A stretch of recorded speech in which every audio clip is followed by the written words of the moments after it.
Bismillahirrahmanirrahim. Assalamualaikum warahmatullahi wabarakatuh. Waalaikumsalam warahmatullahi wabarakatuh.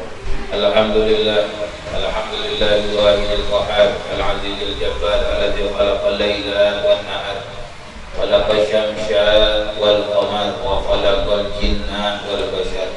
Asyhadu an la ilaha illallahul malikul haqqul ghaffar. Wa asyhadu anna sayyidana wa nabiyyana Muhammadar Rasulullah sayyidul khalaiqi wal bashar.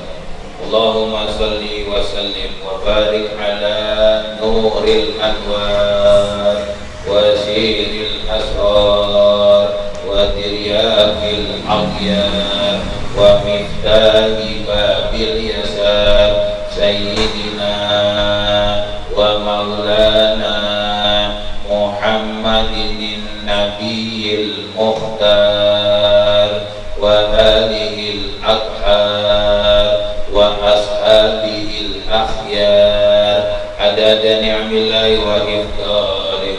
Amma ba'du, hadratal mukarramin yang insyaallah yang hadir semua, termasuk orang-orang yang mulia dan dimuliakan oleh Allah Subhanahu wa taala. Alhamdulillah, di malam hari ini kita dipertemukan dengan rahmatnya Allah. Kita semua disatukan dengan kasih sayang Allah, dan kita semua digerakkan dengan pertolongannya Allah Subhanahu wa ta'ala Azza wa Jalla Jalaluh, sehingga malam hari ini kita berkumpul di suatu tempat, di mana tempat ini secara dunia adalah majlis taklim, majlis zikir, namun secara hakiki, secara hakikat adalah termasuk raudhah min riyadil jannah, taman daripada taman surganya Allah Subhanahu wa ta'ala. Dan bertepatan namanya juga majlis perkumpulan rindu surga. Sama orang yang rindu sama surga, ya, kangen sama jannah, kangen sama surga, bergabunglah di perkumpulan rindu surga yang insya Allah ini perkumpulan membawa kita ke dalam rahmat dan ridho, dan membawa kepada dimasukkannya kita semua ke dalam surganya Allah Subhanahu wa ta'ala. Amin ya rabbal alamin. Bagaimana sabda Nabi, bila mana kalian melihat ada perkumpulan, ada majelis zikir, ada majelis ilmu, mampir, datang, rapat, bergabung. Nabi bersabda, idza marartum biriyadil jannah farta'u. Apabila kalian, wahai sahabat, Nabi sedang ngomong sama sahabat-sahabatnya di zaman dulu, apabila kalian melewati marartum biriyadil jannah, melewati taman-taman surganya Allah, kata Nabi Muhammad, farta'u, maka mampirlah, maka bergabunglah, maka merapatlah, maka ikut di dalamnya. Sahabat kebingungan, ya Rasul, wa ma riyadul jannah ya Rasulullah, apa yang kau maksud dengan taman surganya? Apa yang kau maksud dengan taman surga ya Rasul? Bukankah taman surga adanya nanti di hari kiamat? Bukannya nanti taman surga adanya waktu di akhirat? Ketahuilah, Rasul bersabda, Rasul menjawab, khilafuz zikri wa khilaful ilm, atau halaqah zikir, majalisuz zikri wa majalisul ilm. Majlis-majlis ilmu, perkumpulan-perkumpulan yang di dalamnya ada penuntut ilmunya Allah, ada nasihat, ada tausiah, ada peringatan, ada di situ kita tampil, diingatkan agar jalan kita yang bengkok bisa lurus, jalan kita yang kemana-mana bisa siratal mustaqim, jalan kita yang dulu remang-remang ketemu tempat yang terang benderang, jalan kita yang dulu haram jadah kembali ke jalan yang gelar sejadah, jalan kita yang dulu kegelapan kembali kepada jalan yang diridai Allah Subhanahu wa ta'ala, jalan cahayanya Allah, nur Allah, dan jalan cahayanya Nur Muhammad sallallahu alaihi wa alihi wasallam. Sallu ala Sayyidina Muhammad.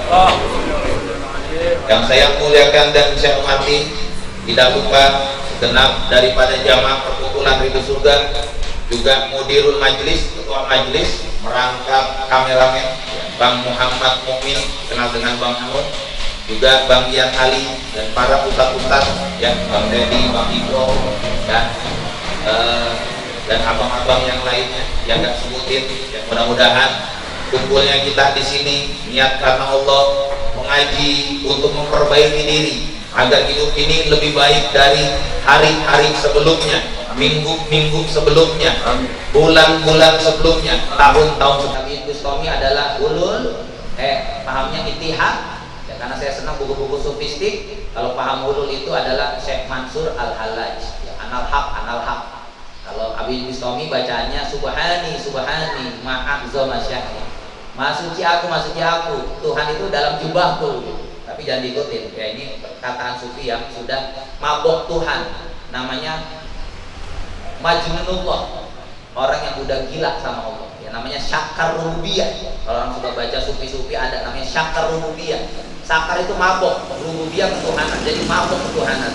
Dia udah gak ingat dirinya karena dia udah ingat Tuhan, ingatnya Tuhan, Tuhan, semua Allah, semua Allah, semua Allah, sampai dirinya nggak ada, sampai dirinya fana, dirinya rusak, dirinya hancur. Yang ada cuma la maujud bihaqqin illallah, tidak ada yang wujud yang hak yang ada kecuali Allah, yang ada cuma Allah, yang cuma Allah.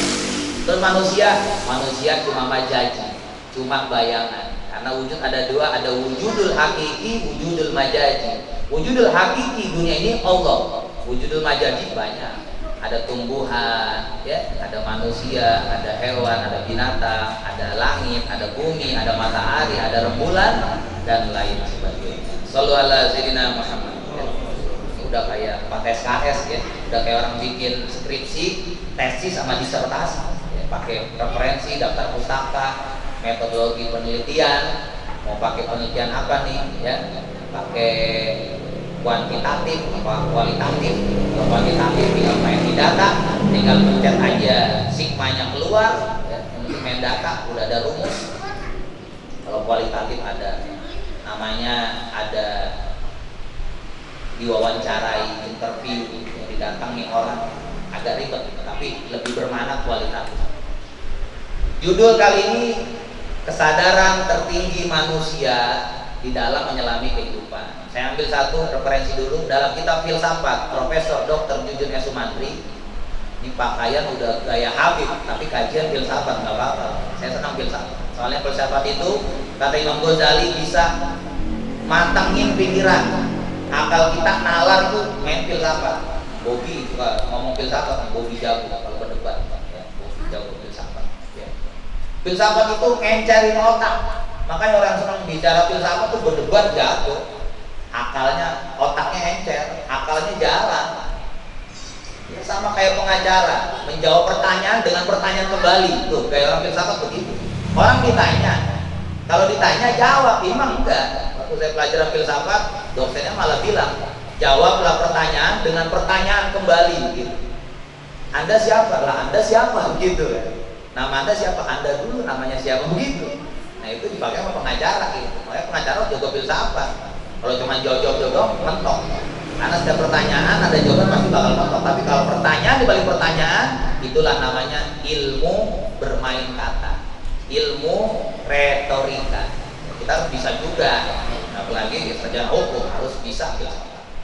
Nah, kesadaran diri manusia dalam versi filsafat Profesor Dr. Jujun S. Sumantri, manusia terbagi 4. Ya, sering dipakai sama orang-orang tasawuf.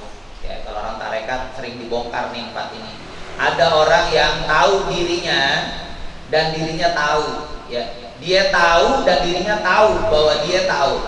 Artinya dia ngerti nih sama ilmu dan dia paham sama ilmu itu. Kan ada orang yang tahu bisa nerangin ilmu tapi dia nggak paham sama ilmu itu. Makanya ketika ditanya kelabakan.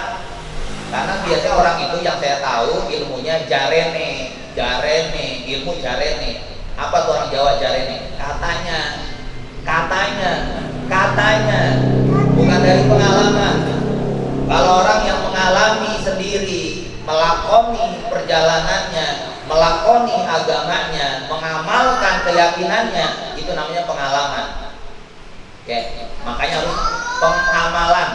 Orang pengamalan nanti jadinya pengalaman. Ngamalin dulu baru nanti ada dapat pengalaman. Orang mau pengalaman tapi nggak mau beramal nggak bisa. Kita mau tahu hakikat sedekah, bersedekah dulu, nanti tahu oh kalau sedekah dapatnya ini, hasilnya ini, keuntungannya ini, oh berkahnya ini, oh begitu. Tuh, akhirnya orang bersemangat, orang giroh, orang termotivasi untuk semangat, sedekah, sedekah, sedekah. Lu kok seneng banget sih sedekah? Gua udah tahu hakikat sedekah, gua udah sering dibuktiin sama sedekah. Dikala gua butuh, Allah kasih jalan. Dikala gua mau ini, Allah kasih lancar. Karena hakikat sedekah itu udah dapat.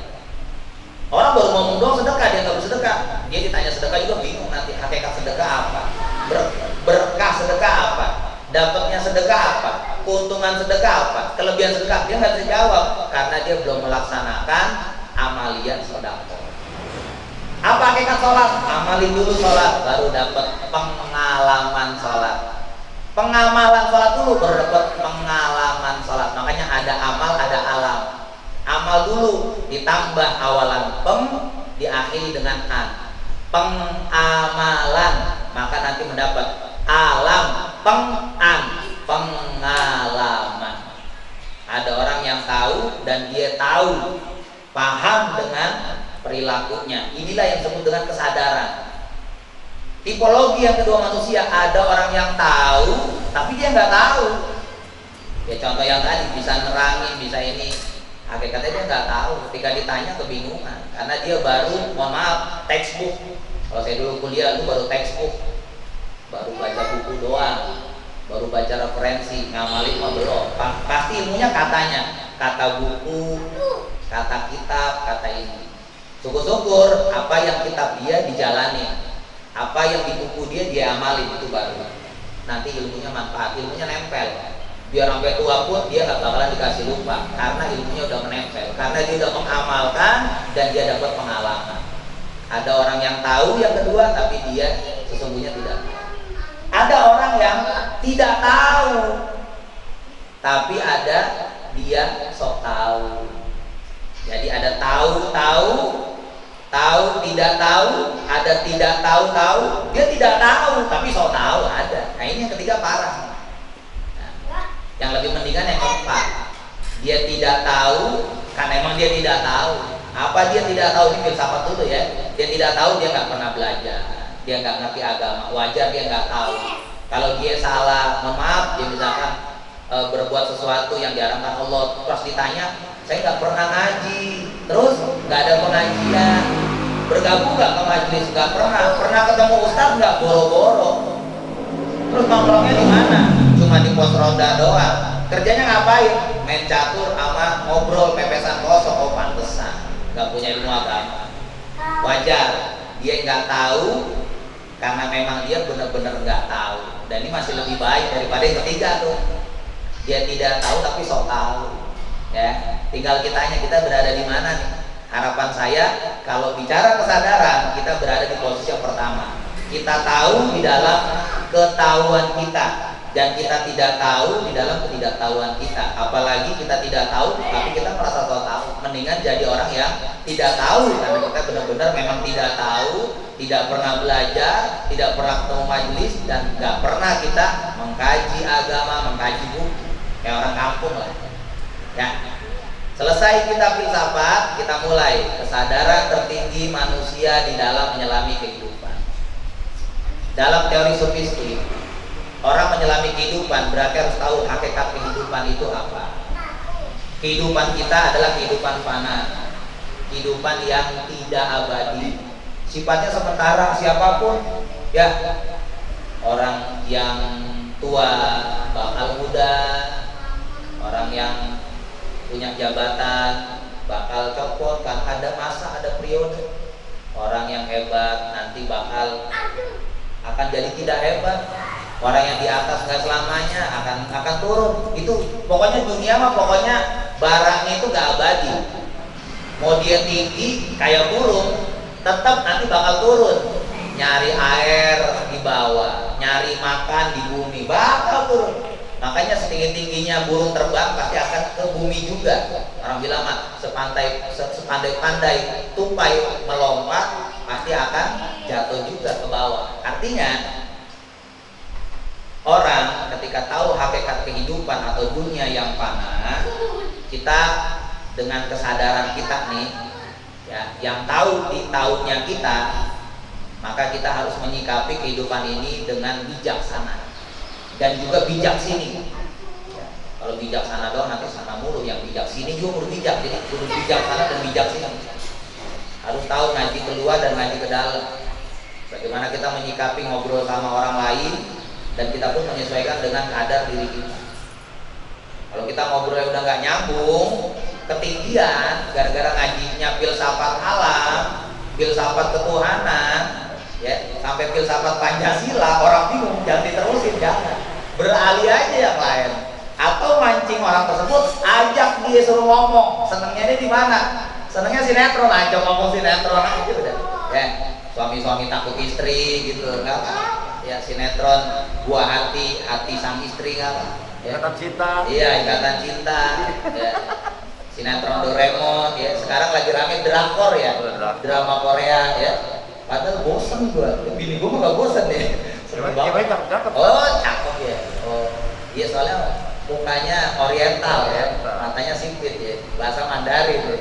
Itu ada kan Gurih. gitu. Itu ada di Ancol ya. Oh lagi tutup dia. Pantai kemarin. Canda. Ya. Sallallahu alaihi Sayyidina Muhammad. Kembali kepada kesadaran. Kesadaran manusia tertinggi itu pertama kita cuma dua, dunia sama Tuhan. Ya, dalam teori filsafat itu sering dosen-dosen saya dulu, saya masih ingat tahun 99 itu belajar cukup dua, antroposentris dan teosentris. Antroposentris berpusat pada diri, antropo manusia, diri sendiri. Kedua, teosentris berpusat kepada Tuhan. Ini sebenarnya kalau dalam kajian agama, hablum minallah teosentris, hablum minannas antroposentris. Ngaji diri pun seperti itu.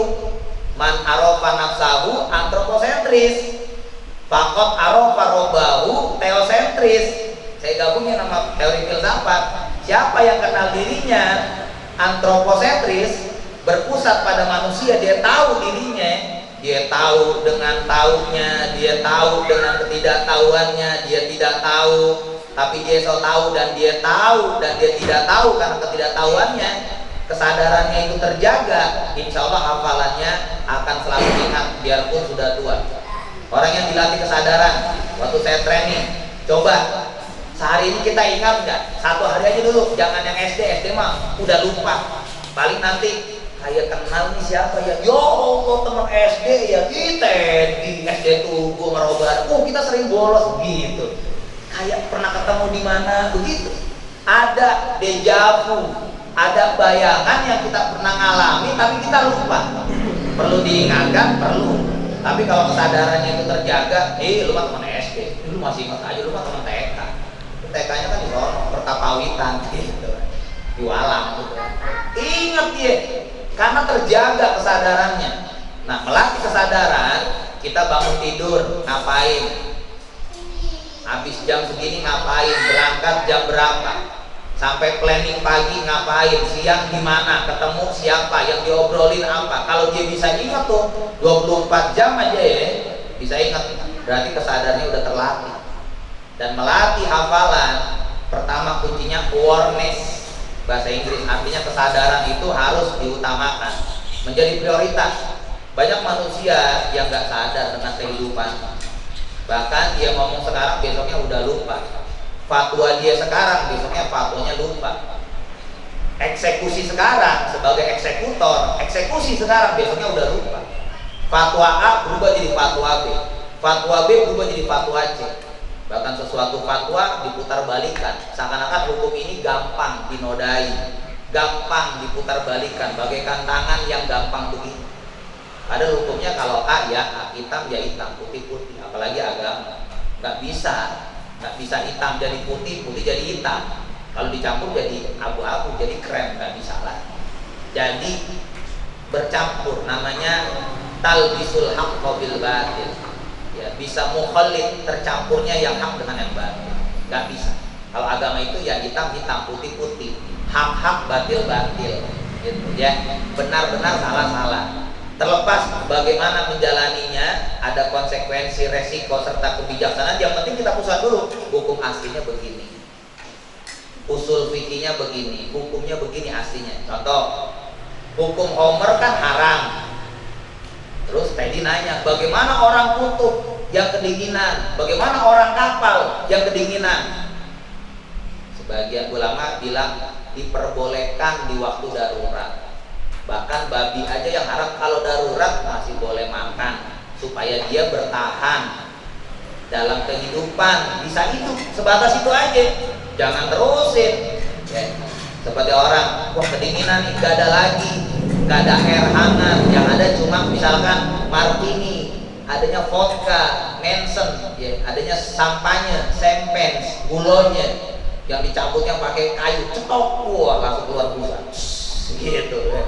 Contohnya soda susu, contohnya soda gembira, pantas susu, ya pantas kasih susu, batu es tuh seger tuh, keluar busanya, begitu. Ya. Gurih. Ya, gurih-gurihnya itu, ya. Itu darurat aja biar badan hangat untuk ngimbangin udara dingin di luar. Begitu. Kalau bisa ya air hangat, nggak ada air hangat ya pakai yang darurat.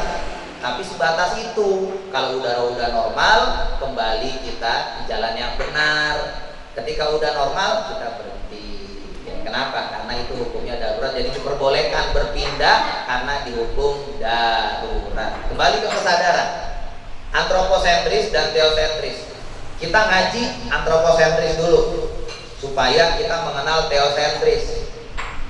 Orang udah kenal hakikat kehidupan yang fana. Tujuan kita adalah bukan dunia. Dunia bagaikan jembatan yang kita lewati kayak gotong royong, kayak SMA 13. Cuma untuk motong jalan doang supaya kita ke Permai jauh lebih cepat, supaya ke Warakas jauh lebih cepat, supaya ke Jalan Bugis jauh memotong waktu daripada kita muter sampai ke Sindang, bahkan terlewat rumah sakit Koja sampai belok ke pos 9 rumah makan sederhana Padang, sampai lewat Banjun lama, Banjun baru di Keramat Jaya. Sebelah mana? Sebelah Jalan Duku, sebelah Menteng. Ya, tahu aja, ojek biasa, sopir put. Nah kita kembali. Ketika kita itu tahu bahwa dunia sebagai jembatan, maka kita jangan berhenti di jembatan. Nah, tujuan kita adalah Allah. Makanya orang-orang tasawuf ilahi Abah Anom ya terutama kalau mau zikir ilahi anta maksudi waridoka matlubi atini mahabbataka wa makrifatak. Ilahi ya Tuhanku, engkaulah tujuanku, maksudku, ya finishku, waridoka matlubi, dan ridomulah yang aku pengen, aku tuntut. Atini, aku meminta, berikanlah diriku mahabbataka, mahabbat kecintaanmu, wa makrifataka, dan makrifat pengenalan yang sebenar-benarnya sifatmu, asma'mu, af'almu, zatmu. Af'alullah, asma'ullah, sifatullah, zatullah, begitu. Ya, kalau orang pikir zatullah qabul, sifatullah qabul, asma'ullah qabul, af'alullah qabul, wujudullah qabul gitu ya. Ya itu kalau pikirannya al-hikmah. Abah Kiai, Abah Raden Santri, yang Abah Santri zikrillah. Kayak Haji Dr. Andes Gigi Musi Haji, murid daripada Mbah Ki Bodoh, ya. Mbah Bodoh udah meninggal. Nah kita kembali kesadaran tertinggi manusia adalah tujuan kita adalah Allah. Maka kemana-mana pun usahakan kita niat karena Allah, dari Allah kembali kepada Allah. Minka wa ilaika, kayak orang kurban. Allahumma taqabbal haza minka wa ilaika min, gitu. Kurban kan begitu. Ya Allah taqabbal haza minka, ya Allah terimalah ini kurban, minka ini kurban dari engkau hakikatnya ya Allah, wa ilaika dan kepadamu ya Allah aku persembahkan, karena engkau gak butuh daging sebenarnya. Artinya ibadah dia penyembahan kepada Allah, ibadah kepada Allah, mendekatkan diri kepada Allah. Min dari siapa? Muhammad mukmin, istri, anak 7 orang, sapi 1, begitu. Al-Fatihah begitu, baru dipotong, tutupin daun biar kambing, sapi, domba nggak ada yang ngeliat lagi dipotong. Kalau dipotong dia dijerit itu, bisa tawan itu, sapinya ngintip, darahnya keluar, kelojotan itu. Jadi sapinya nanti nyepak-nyepak mulu. Karena apa? Nggak mau dipotong. Makanya orang kalau motong disembunyiin. Sapinya, kambingnya di sini, motongnya di sini nih. Udah nih dipotong, pikirin. Sapinya nggak ngeliat. Jadi dia tenang. Coba kalau sapinya, korbannya ngeliat lagi dipotong berdarah, sawan. Coba lihat. Kalau nggak dia ketakutan, dijerit, bahkan dia nggak mau nolak, melawan, berontak. Itu karena kita nyaksiin. Sapi juga punya perasaan, punya insting namanya, ya. Karena ada film Basic Instinct kan begitu, ya kan, ada Home Alone, ya. Basic Instinct itu cuma insting itu kalau diartiin dalam psikologi, ya, antropologi, itu namanya perasaan yang dimiliki hewan seperti perasaan yang dimiliki oleh manusia. Ketika dia ngelihat temennya dipotong, dia juga, aduh nggak mau, saya nggak mau kayak gitu dipotong. Padahal sebenarnya engkau sapi yang terpilih, engkau domba yang terpilih. Saya kasih tahu nih, kalau ada sapi marah, sapi nolak, berontak, domba berontak, pegang aja kepalanya, baca sholawat dulu, ya, baca sholawat syahadat, ajak ngobrol, yang batinnya kuat ya, ajak ngobrol dari hati, nggak perlu ngomong, nanti dibilang lu ngomong sama siapa, ngomong sama wedus, lu ngomong siapa, ngomong sama siapa, dalam hati aja, domba, jangan marah, jangan ngamuk, sapi jangan ngamuk, jangan marah, ojo nesu, sampean itu sapi yang terpilih, dari sekian sapi yang banyak, pegang kepalanya, kalian yang terpilih, engkau yang terpilih untuk mendekatkan diri kepada Allah. Insya Allah kau jadi kendaraan di surga. Begitu, ajak ngomong pelan-pelan, tapi ngomongnya dalam hati, hati ketemu hati. Mereka juga binatang ngerti kok bahasa batin kita, sama seperti makhluk yang lain. Kalau ajak ngobrol batin juga ngerti. Karena kalau ngomongnya jogir, kayak sapi, lu sapi terpilih, yang lain mah ada kepilih nih buat korban gini. Jadi dianggap orang gila, lu mau nyari, lu jadi Nabi Sulaiman, ngobrol sama binatang. Ya, jadi cukup dalam hati. Nah, kita kembali ke kesadaran. Bicara kesadaran, sebelum kesadaran kita kepada Tuhan, kesadaran dulu kepada diri sendiri. Makanya ada ngaji diri, man arofa nafsahu faqad arofa rabbahu. Coba latih diri kita. Salahnya kita yang tahu kita, orang lain belum tentu tahu. Orang lain cuma memberikan penilaian. Dan penilaian itu bisa jadi salah. Berapa banyak orang nipuin orang. Fisiknya dia berbuat kayak gini, padahal hatinya enggak. Gua mau bikin viral orang doang, padahal hatinya enggak. Bikin namanya bikin gara-gara, bikin resek doang, padahal hatinya mah enggak gitu. Settingan dia pribadi kan ngibulin orang tuh. Ya. Maka yang tahu diri kita salah, niat kita salah, diri kita sendiri. Makanya kenali. Makanya enak kalau ngaji Habib Umar bin Hafid. Bagaimana sih kenal diri? Kenali niat kita. Kenali niat kita lagi ibadah. Kita karena Allah atau karena selain Allah niatnya. Ketika kita ibadah, usahakan niat terus karena Allah. Ustaz, saya masih ria, saya masih pamer, saya belum ikhlas. Kalau kata Habib Empang Bogor, Habib Abdullah bin Muhsin Al-Attos, dalam nasihat-nasihatnya yang dituliskan oleh cucu daripada Pekalongan, Habib Ahmad bin Umar bin Ahmad bin Abdullah bin Talib bin Ahmad Al-Attos, cucu dari Mbah Sapuro Pekalongan, ya, daripada muridnya Habib Abdullah bin Muhsin Al-Attos Empang Bogor, yaitu Syekh Muhammad Arfan Baraja Masayyid. Dikatakan bahwa ada orang bertanya, ya Habib Abdullah bin Muhsin Empang Bogor, saya ibadah belum ikhlas, masih riya. Kata Habib apa? Teruskan perjalananmu. Bib, saya nggak ikhlas, saya belum karena Allah, teruskan amaliyahmu. Sholat saya belum karena Allah, teruskan sholatmu. Nanti lama-lama Allah akan memberikan hidayah sehingga engkau menjadi lillahi ta'ala. Habib, saya ngaji belum karena Allah, masih pengen ngaji emang karena ada makan malamnya, ada sotonya, ada lontongnya, ya, ada gurih-gurih-nyonya, ada rokoknya, ada buhurnya, ada kopinya, ada gratisannya misalkan. Kalau kata Habib Empang Bogor, Habib Abdullah bin Muhsin Al-Attos, Al-Imam Al-Qutub, teruskan ngajimu. Karena nanti ada suatu titik di mana kau akan lillahi ta'ala. Bagaimana lillah? Masa gua niatnya makan mulu, gua harus karena Allah begitu. Masa gua sholat karena mertua, gua harus karena Allah begitu. Masa gua niat cari perawan, cari janda, sholat, biar dilirik bos janda, gua harus karena Allah begitu. Pasti ada di mana kita hilang riaknya, datang lilahnya, hilang pamernya, datang ikhlasnya. Pasti saya meyakini itu karena saya menjalani. Saya dulu pamer, awal-awal ibadah pamer, pakai gamis aja malu, takut dibilang takut dibilang habib. Pakai gamis tuh awal-awal tuh kayaknya gimana gitu keluar pakai gamis, karena dulu biasa cuma pakai koko, pakai peci hitam, pakai sarung, warna aja nggak nyambung, sarung kemana warnanya kotak-kotak, kokonya kemana, kokonya biru, sarungnya kemana-mana, hancur-hancuran warnanya ya. Pakai gamis malu, lama-lama ya ingat nasihat itu kata Habib Pang Bogor, biar kamu gak lillah terus, kamu riya nih pertama nih, teruskan. Lalu kalau kata Habib, lu pakai gamis itu pakaian sunnah Nabi, pakaian kebesaran para ulama. Insya Allah niatin pertama ngikuti sunnah Nabi, karena Nabi pakainya gamis ya, bukan berarti yang pakai koko sarung nggak sunnah, nggak, intinya tutup aurat itu.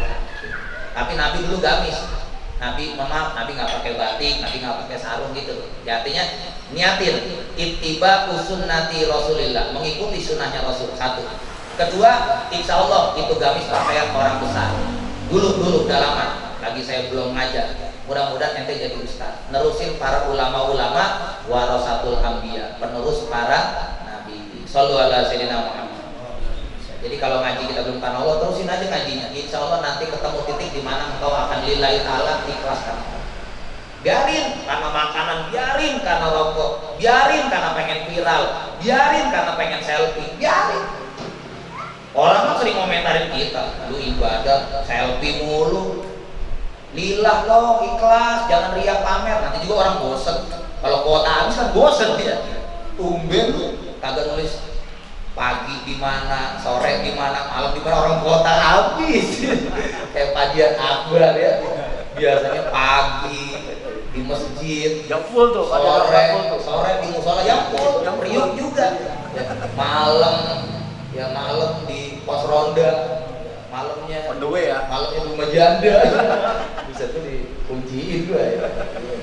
Ya, dulu gitu. Lama-lama juga bosan. Bosan selfie.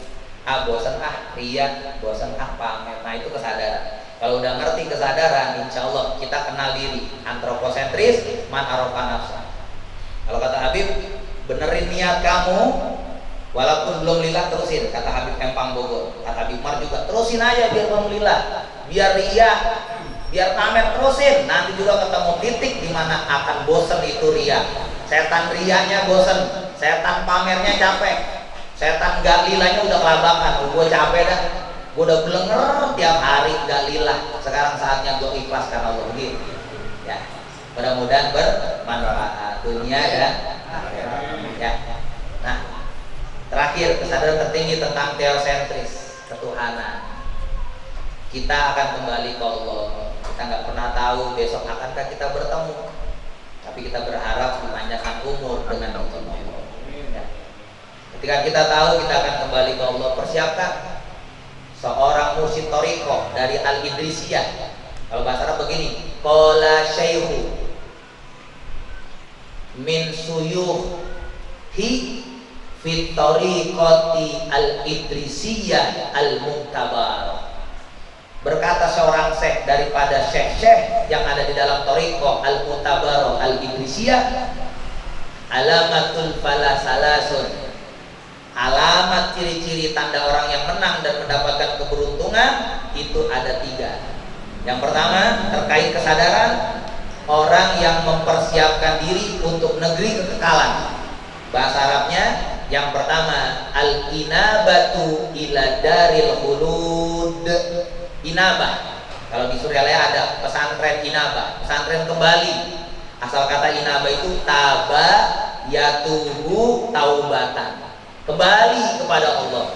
Ini inabah ila daril khulud, kembali kepada negeri yang kekal. Karena dunia darul fana, wal akhiratu darul baqa. Dunia negeri rusak, negeri sementara, negeri relatif, tidak permanen.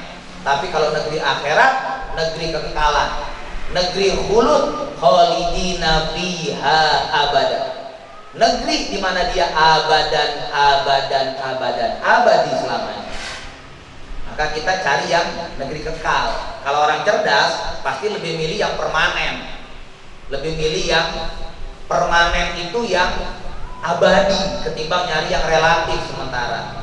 Contoh, seandainya kita beli rokok relatif sementara, terus ada rokok satu lagi yang abadi, saya yakin orang lebih milih rokok yang abadi, yang permanen, yang harganya murah, bahannya murah, tapi dia permanen, tahan lama, abadi selamanya, nggak perlu beli-beli lagi.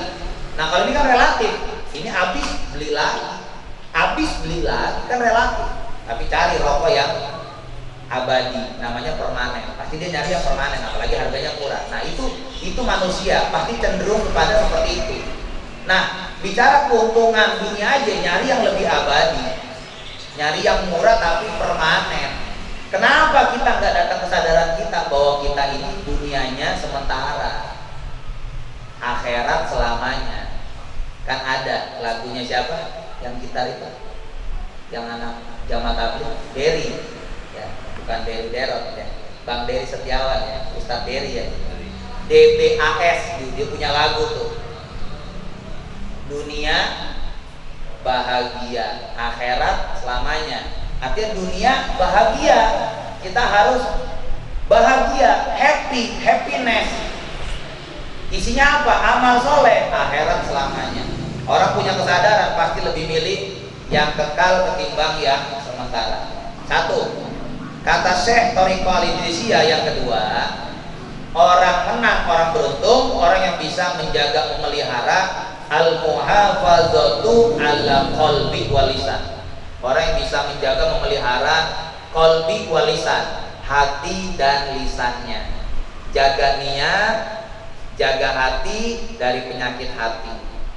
Jaga niat dari tidak karena Allah, tidak lillah. Jaga niat supaya lempeng, mengharap minka wa ilaika, minallah ilallah, fillah billah ya, ma'allah kan, billah ma'allah, minallah ilallah, alallah, kaulah. Saya berjalan dari Allah kepada Allah, kalau kata orang sufi. Orang bilang, nah, saya berjalan dari tempat satu ke tempat yang lain. Padahal kalau orang sufi nih, saya berjalan dari Allah kepada Allah. Berarti Allah banyak? Bukan.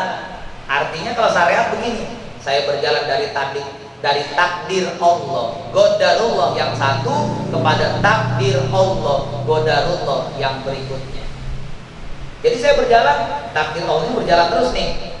Tadi saya dari alur laut, jalan lambung, ada rumah mau dijual, dari angkatan laut 3M, 3 lantai, bagus, aksesorisnya udah kosong tapi bagus dalamnya, masya Allah, kamarnya 5 ya, ada yang shower, ada yang bilang biasa ngedoain, jawabnya Ustadz lagi sepi jadi uka-uka dulu, doain. Itu takdir yang tadi itu maghrib, takdir isanya kemari, habis isanya kemari, perkumpulan rindu surga. Nanti malam beda lagi takdirnya, ngelonin istri, ngelonin bini, tapi makan malam dulu, kalau enggak punya tenaga. Ya, bukan begitu. Bang Deddy Latif men. No heat, no power. Iya, harus kemek. Ya, jangan nokip mulu, kemek, ya kan? Biar punya power. Jadi pas rokung, balik rokung punya power. Bisa sunnah Nabi. Sallu ala Sayyidina Muhammad. Ya. Itu yang kedua. Jaga hati, amal lisan.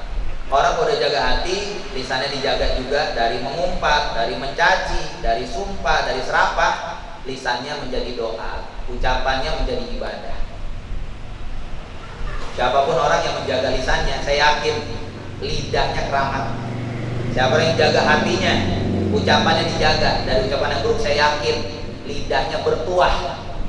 Gak cuman keris bertuah, gak cuman sendok bertuah, apalagi mangkok anti basi, ya, apalagi keris naga puspa nogososo juga, apalagi rantai babi jauh, MD merah delima jauh. Lidah bisa bertuah asalkan lidahnya dijaga dari sumpah, serapah, caci, maki, gibah, ucapan yang negatif buruk, maka lidahnya bertuah.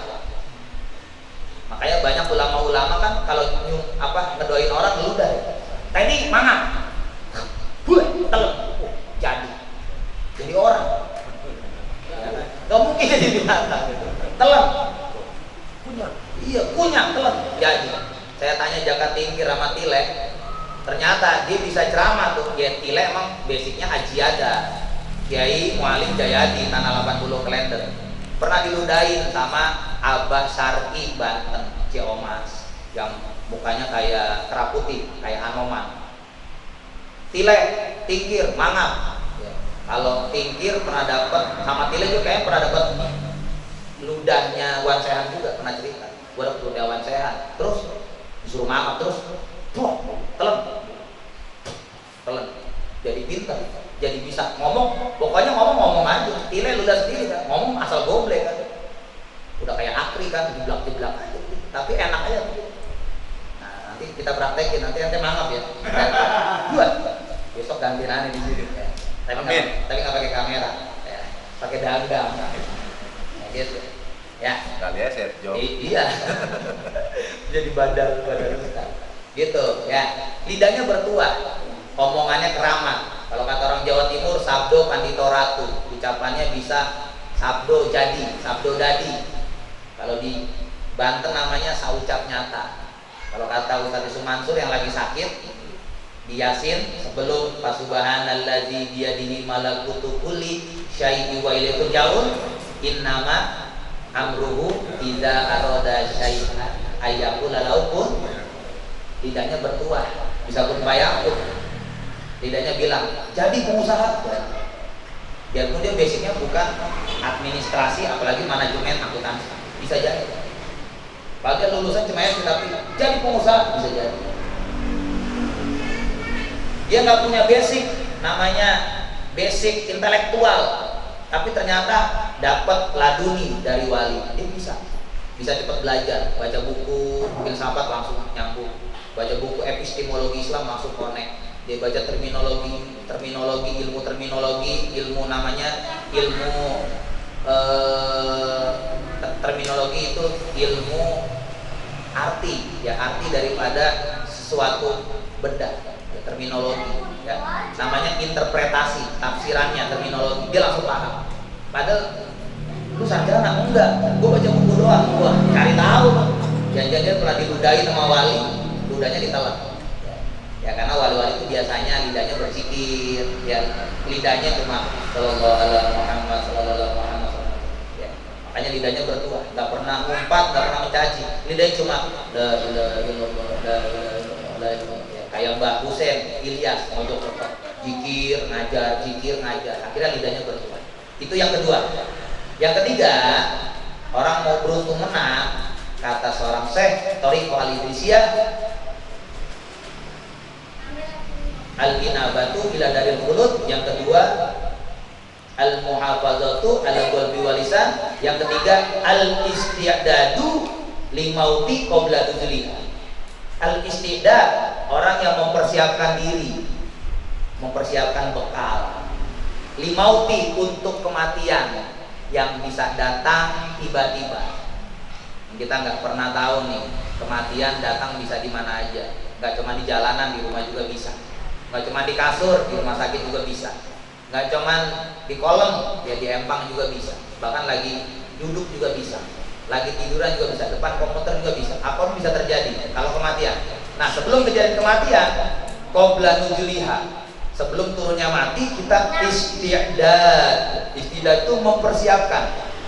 Seperti orang nih, ya Bang Anung pernah ke Jawa Tengah nih, yang ngurusin kasus, pasti mempersiapkan duitnya, ATM-nya, kalau naik mobil bensinnya, terus itolnya, cukup nggak nih itol nih, ya dari Brebes ke Tegal, ya tembus Pemalang, keluar lewat jalur Solo, apa Demak, ya masuk ke tengah, gitu. Udah hitung nih itol sekian, nah itu berarti ngisi itolnya sekian.